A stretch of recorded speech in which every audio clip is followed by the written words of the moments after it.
It is a treat out here, and let's head outside, and why not do something beneficial when you're outside, other than laying in the sun listening to your iPod. Get to the garden. Get to the garden, right? Get some work done. And the only thing I don't think we haven't covered is herbs. There's still time to plant herbs in your garden. So we're not too late. We're not too late, and they're great for containers, as you can see here. Great on the patio, just off your little porch step, whatever you can get, or if you have a garden, throw some in there. Some of them will actually come back year after year. Oh, okay. And some of them you'll just have to replace every year. But think about what you like to eat. What you can do is take a little leaf of that, just pull right off.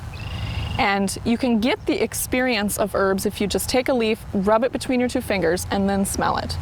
The aromatics will start to come through, and you can really start to identify then what foods it would really go well with. So if you're thinking about how you can flavor your food without excess salt, try different herbs. For meats especially, rosemary and thyme are going to be good ones. Okay. These are a little bit woody, so if you actually take a stem of this, pull the leaves down when you're ready to use them in your cooking, and then you chop them up.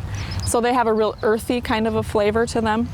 Go really well with pork, chicken, beef. Yum. Put them in different marinades for the grill. It almost smells like pine. Yes, they're related to the pine. Okay. Yes, that and rosemary, thyme and rosemary. And then you have things like cilantro, that's also another popular one. Parsley, you could put that in pesto with your basil to keep it green. And then dill adds a lot of great flavor to salads, dressings, and dips and things like that. Chives is related to the onions, so that'd be a good flavor to add. And then also another kind of basil is a purple basil. So it's just got a slightly different flavor, adds a lot of color to salads and things like that. And don't forget, you can actually just hang these herbs in baskets.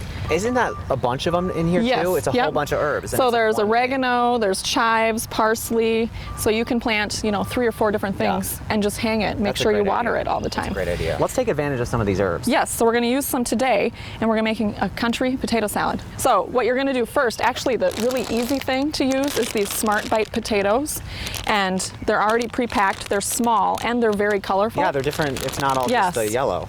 Yep, and I've already cooked them up so you can see all the different colors in there, but you just put these in that microwave for 8 minutes. And then they're ready. Yep, you just let them cool a little bit, and then you'll just chop them up. So that's an easy way to start your potato salad. And you can get other different colors as well. So we've got that, but we're going to add some things to it. So we're going to have some celery. I'll have you grab the celery. All right. And then we've got some smoked ham, diced ham. So I'll have you grab that and put that in there. Got to have a little chunk for you, right? And then we're going to add our herbs. So we've got about 1/4 cup of fresh parsley. Okay. So this is going to add a lot of earthiness to the salad. Sometimes you think of parsley just as a garnish, but it's really not. It can add a lot of flavor. And that is the chives, about 2 tablespoons of the chives, and then also the same amount of fresh dill. So put that in your potato salad as well. And once we get that all in there, you're just kind of mixing that up, and then we'll just make the dressing really quickly.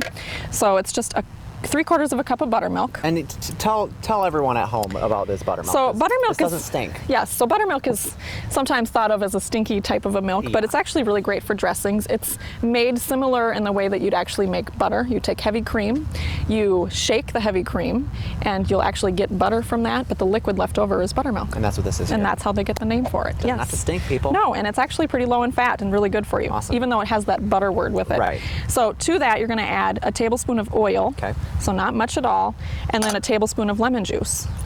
And then you're just going to put some salt and pepper in there too. We don't need, about 1/2 teaspoon of salt and some fresh ground pepper as well. And that's basically your dressing. Perfect. What am I doing this right? You're grinding the pepper. It doesn't seem like it's going very well. Have you done this before, Kenny? Okay. A couple times. And so then basically you're just going to pour this over and just toss it together. So you're going to see that it's not real heavily coated. It's just a light dressing for a really flavorful potato salad with all these fresh herbs. And then you have the hard-boiled eggs to put on top. Yep, and that could be your garnish, unless if you want to leave them off. You don't have to do it if you don't like them, but just adds a little bit of extra color to the top. Great idea. There you go. It's fresh and it's simple. It is. Hey, this must be fresh and simple. Thank you, Jen. You've got it. All this information's on our website, kaaltv.com. Just look for Fresh and Simple.